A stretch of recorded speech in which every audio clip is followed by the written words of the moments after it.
Bismillahirrahmanirrahim. Assalamualaikum warahmatullahi wabarakatuh.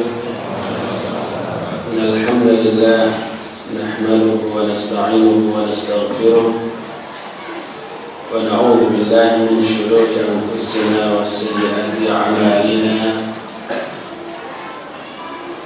Man yahdihillahu fala mudilla lahu wa man yudlil fala hadiya lahu.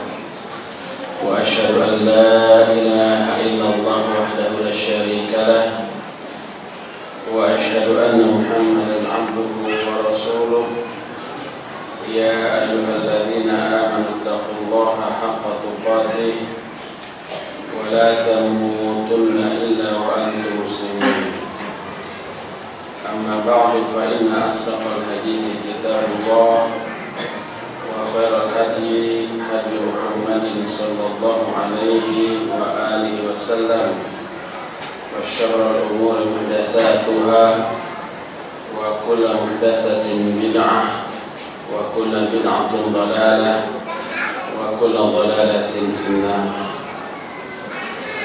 أيها الإخوة أعزكم الله, alhamdulillah kita berjumpa kembali setelah saya absen lebih dari 1 bulan lah pokoknya. Lebihnya berapa saya lupa.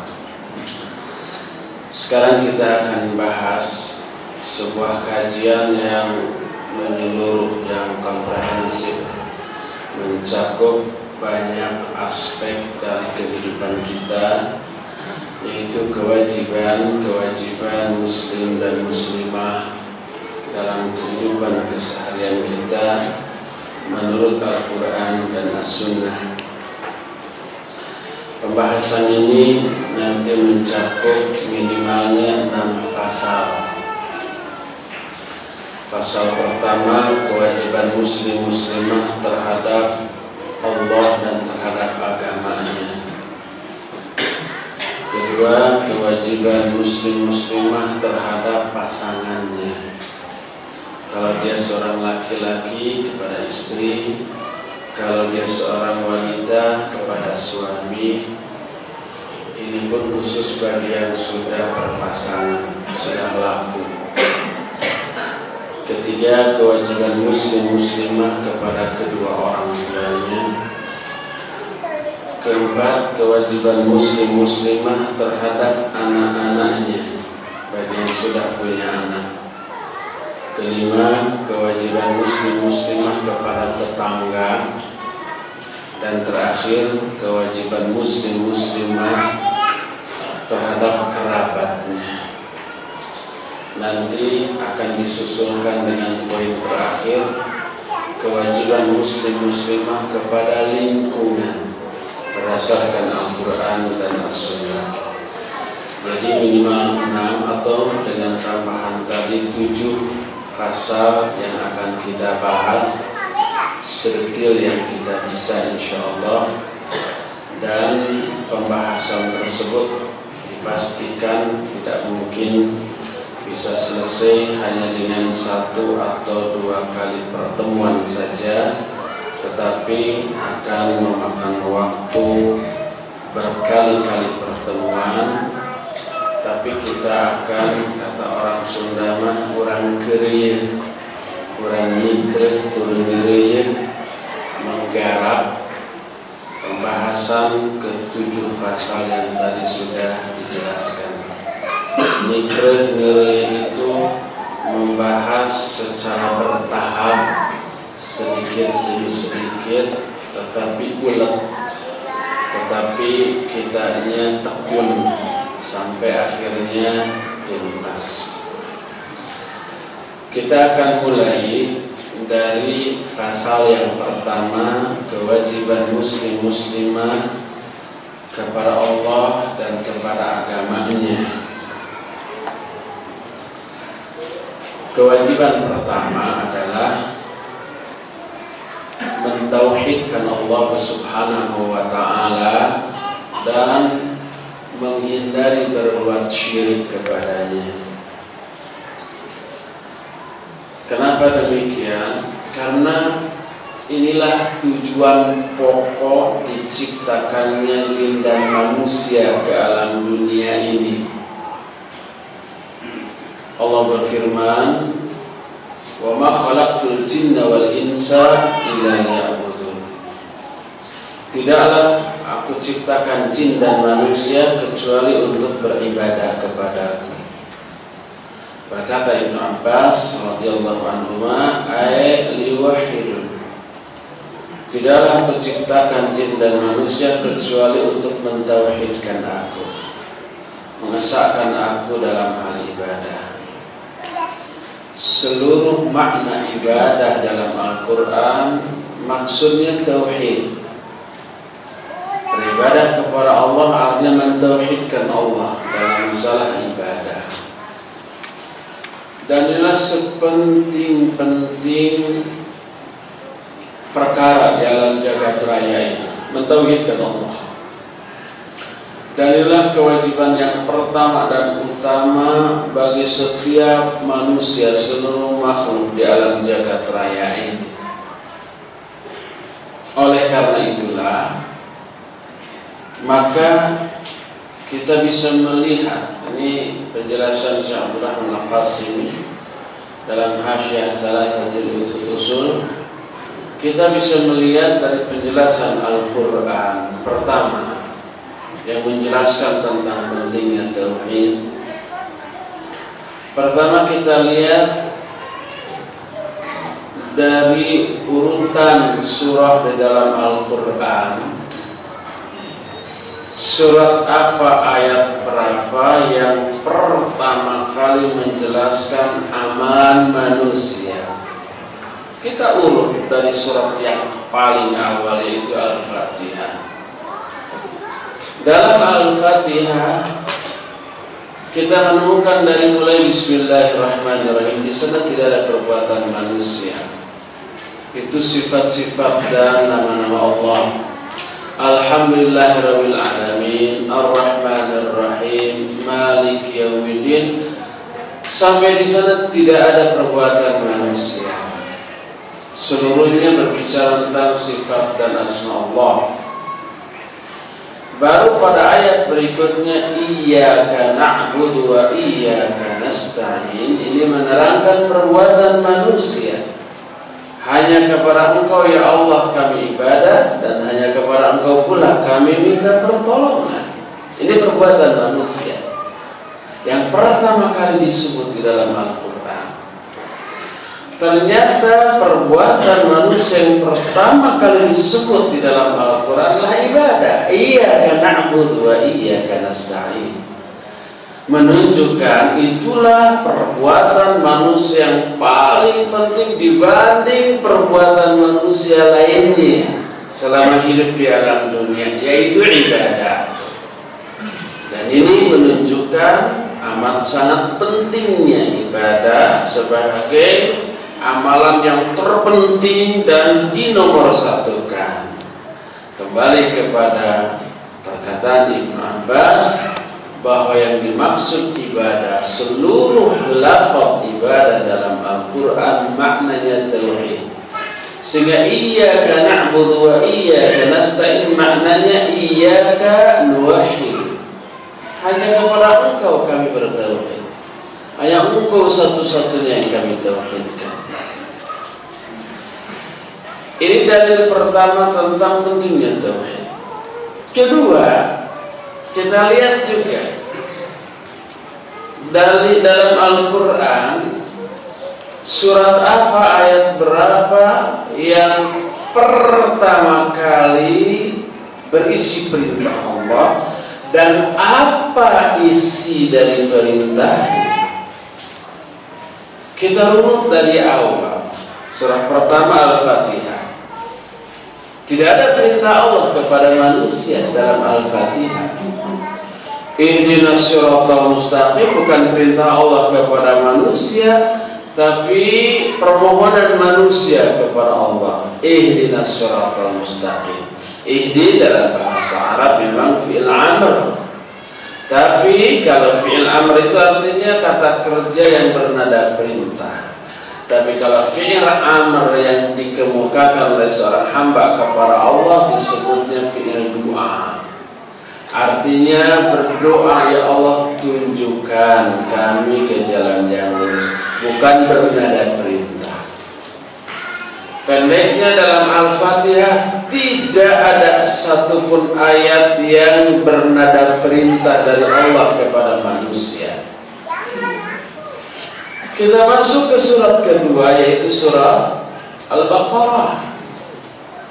Dari ayat 1 sampai ayat yang ke-5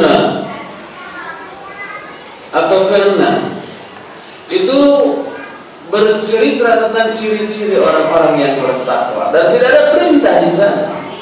Mulai dari alif lam mim dzalikal kitabu la raiba fihi hudal muttaqin sampai wabil akhirati hum yuqinun ulaika ala hudan min rabbihim wa ulaika humul muflihun. Itu tidak ada ayat yang bernada perintah, hanya ciri-ciri orang bertakwa. Ayat 6 sampai ayat 8 ciri orang kafir. Innal ladzina kafaru sawa'un 'alaihim, dan seterusnya sampai akhir ayat ini.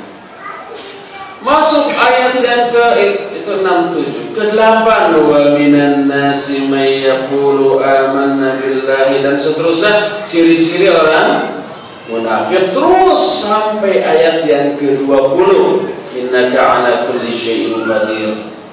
Tidak ada ayat yang bernada perintah dari Al-Baqarah sampai ayat ke-20. Baru memasuki ayat ke-21, nah ini bernada perintah. Allah berfirman, ya ayyuhan nasu u'budu rabbakum alladhi khalaqakum walladzina min qablikum la'allakum tattaqun. Hei manusia, beribadahlah semua kalian kepada Allah yang telah menciptakan kalian dan menciptakan orang-orang sebelum kalian agar kalian bertakwa. Ini ayat yang pertama kali bernada perintah dari Allah kepada manusia. Dan ternyata isi perintahnya apa? Ibadah. Dan makna ibadah tauhid, mentauhidkan Allah. Sehingga apabila tauhid adalah perkara yang pertama kali diperintahkan sebelum perintah-perintah yang lainnya, menunjukkan bahwa tauhid merupakan hal yang paling penting dalam amal yang manusia selama hidup di alam dunia. Sebuah hadis yang diterima dari Mu'adz bin Jabal radhiyallahu anhu diriwayatkan oleh Imam Bukhari dan Imam Muslim dalam kitab sahihnya. Kata Mu'adz, kuntu radifa Rasulillah sallallahu alaihi wa alihi wasallam ala himarin yuqalu lahu Ufair. Suatu saat aku dibonceng oleh Nabi sallallahu alaihi wasallam di atas seekor keledai yang diberi nama Ufair. Hadis ini menunjukkan bolehnya seekor binatang tunggangan ditunggangi berdua sekaligus. Kedua, menunjukkan juga boleh berboncengan sesama laki-laki atau sesama perempuan atau suami istri yang ada kaitan mahram, juga boleh adik kakak dan seterusnya. Ketiga, boleh juga memberi nama kepada binatang. Umpamanya kita punya seekor kucing, diberi nama si manis, si lucu. Kita punya motor, boleh motor diberi nama dengan nama umpamanya yang bagus, jangan yang berkonotasi negatif, si dukun, jangan, si bandel. Walaupun mungkin yang dimaksud bandel atau bandel mesinnya, tapi bandel sendiri memiliki makna dengan konotasi yang kurang bagus.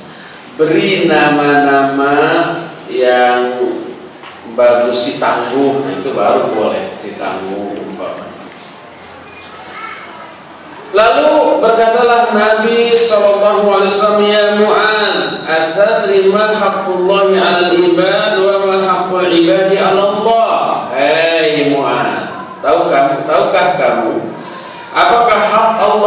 hamba-hambanya. Dan apa hak hamba atas Allah?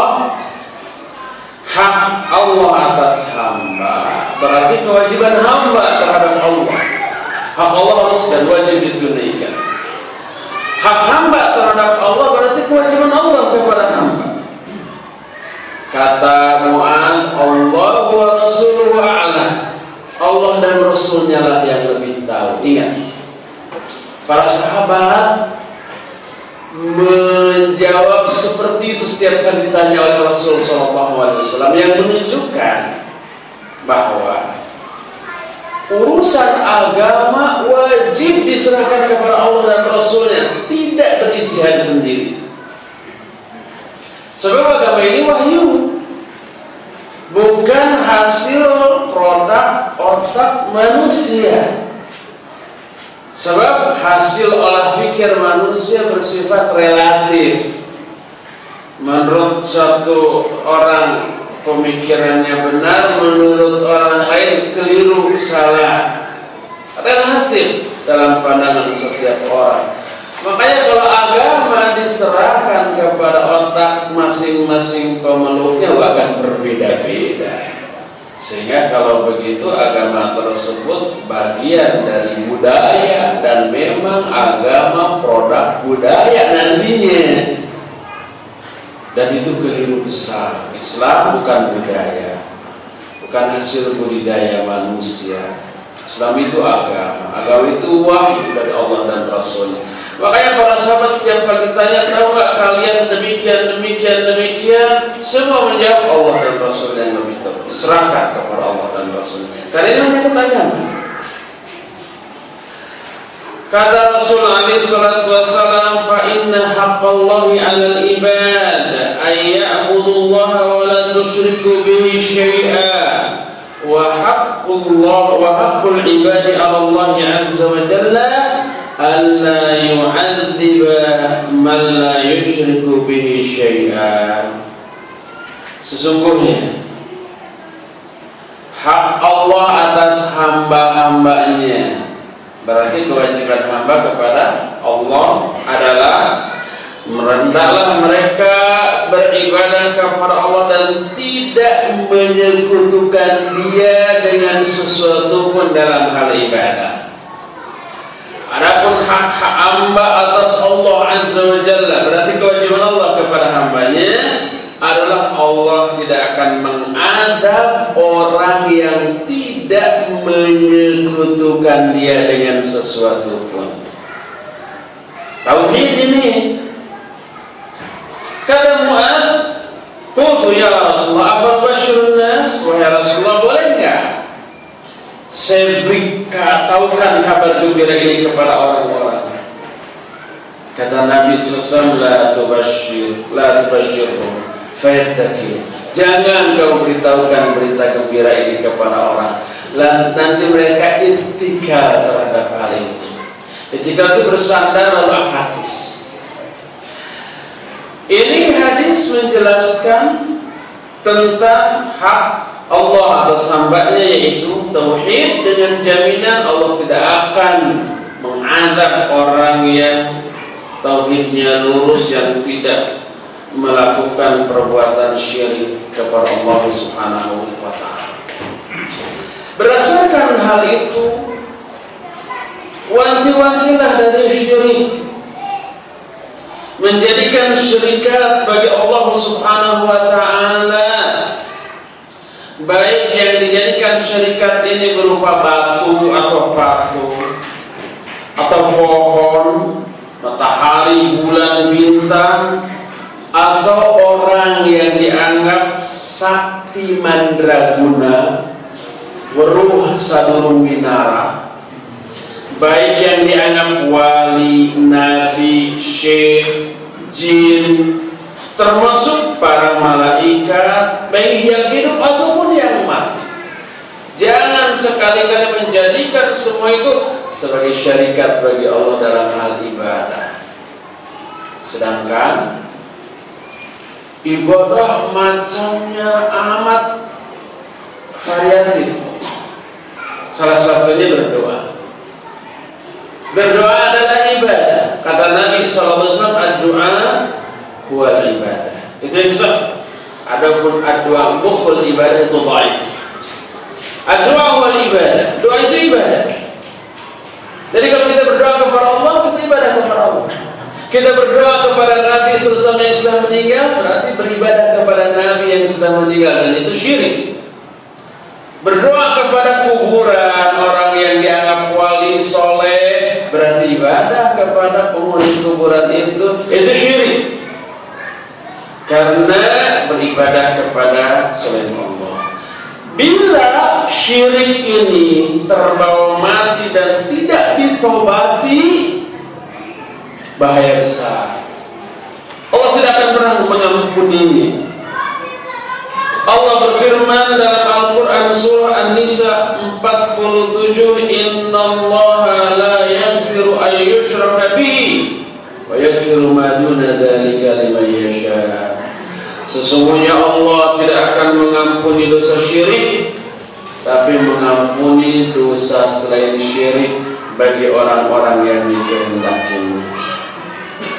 Maksudnya dosa syirik yang tidak diampuni itu dosa syirik yang terbawa mati dan tidak ditobati.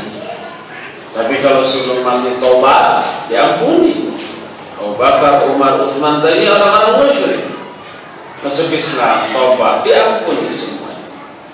Demikian juga orang-orang zaman kini, kalau pernah terjerumus ke dalam perbuatan syirik, maka tobatlah, insya Allah akan diampuni, dosa syiriknya dihapus dan tidak akan diadab karena dosa yang sudah ditobatinya tersebut di akhirat. Dan orang itu insya Allah termasuk orang yang akan dimasukkan surga kelak, baik langsung ataupun tidak langsung, tergantung amaliyah dia setelah itu. Sebuah hadis dari Abu Hurairah radhiyallahu anhu. Hadis ini diriwayatkan oleh Imam Bukhari, Muslim, Abu Dawud dan yang lain-lain dengan sanad yang sahih. Kata Nabi SAW, Ijtanibus sab'al mubiqat, jauhi oleh kalian 7 perkara yang membinasakan. Qalu, bertanya para sahabat, ya Rasulullah wa mamun, wahai Rasulullah, apa sajakah ke-7 perkara yang wajib dijauhi itu? 7 perkara yang membinasakan tersebut. Beliau menjawab, pertama, asyirku billah. Yang pertama, syirik kepada Allah. Syirik bahasa Arab ya, bukan bahasa Sunda, bahasa Indonesia. Syirik artinya lawan dari tauhid. Kalau tauhid mengesahkan Allah dalam hal ibadah, kalau syirik menduakan Allah dalam ibadah. Ibadah kepada Allah, tapi ibadah juga kepada yang lain.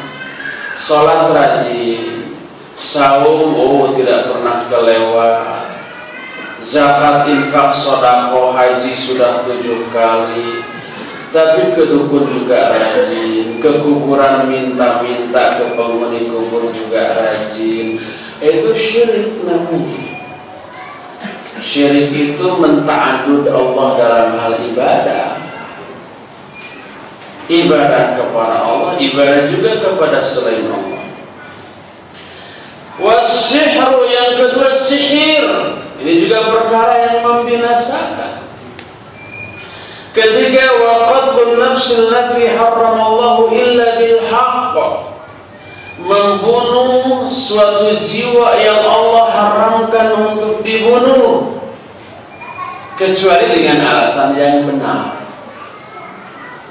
Seluruh orang muslim haram dibunuh dengan cara apapun kecuali kalau ada alasan. Apa saja alasannya? Disebutkan dalam hadis lain, la yahillu damu imri'in muslim illa bi ihdath thalath. Tidaklah halal darah seorang muslim kecuali karena salah satu di antara yang 3. Pertama, as-sayyibuz zani, kalau ada orang yang pernah menikah kemudian berzina, waliyadzubillah, baik masih punya istri atau punya suami ataupun sudah jadi janda dan duda, halal itu darah. Itu pun melalui prosedur, melalui mekanisme yang Allah tetapkan. Tidak umpamanya kita lagi cross country ke gunung di sebuah semak-semaknya tiba-tiba bergoyang gitu ya, kencang, dilihat ada yang berzina langsung dibunuh, nggak boleh. Dibunuhnya dirajam, ya. Itu melalui mekanisme yang sudah ditetapkan oleh Allah dalam syariat, melalui sidang. Ada 4 saksi minimalnya. Kalau tidak ada 4 saksi tidak boleh, tidak bisa divonis, tidak bisa dieksekusi. Tidak boleh kita merajam sendiri sebagai warga biasa. Dan 4 orang saksi ini nanti ditanya, apa yang kamu lihat? Kata si saksi, oh pokoknya saya lihat alang-alang bergoyang kencang. Hanya itu? Iya, hanya itu. Gak bisa itu. Persaksian yang dia lihat harus melihat seperti tutup botol masuk ke dalam botolnya, hanya gitu. Gak bisa hanya alang-alang bergoyang. Nanti si saksi inilah yang akan dicambuk 80 kali, bayangkan. Terus persaksiannya nanti tidak akan lagi diterima selama-lamanya. Az-zayyibuz zani, pertama seorang yang pernah menikah lalu berzina. Yang kedua, an-nafsu bin nafsi, qisas, ini juga melalui mekanisme. Dan yang terakhir, at-tariku lidini al-mufariqul jamaah, orang yang meninggalkan agamanya atau orang yang meninggalkan jamaah, murtad. Yang dimaksud jamaah di sana jamaah kaum muslimin secara keseluruhan, memisahkan diri dan jamaah kaum muslimin secara keseluruhan, artinya keluar dari Islam, murtad tea. Makanya at-tariku lidini al-mufariqu lil jamaah. Al-mufariqu itu badal dari at-tariku. Namanya badal syai'in syai'atul minkul. Artinya maknanya sama. At-tariku lidini itu maknanya sama dengan al-mufariqu lil jamaah. Murtad, keluar dari Islam, sebagaimana hadis lain menyatakan man badala dinahu faqtuluh, siapa orang yang mengganti agamanya bunuh dia. Nah, dengan alasan-alasan itu halal. Itu pun melalui mekanisme yang ditetapkan oleh syariat, tidak bisa sembarang orang mengeksekusi. Kalau tidak ada alasan secara syar'i untuk membunuh orang lain, maka ini termasuk perkara yang membinasakan. Ini yang ketiga.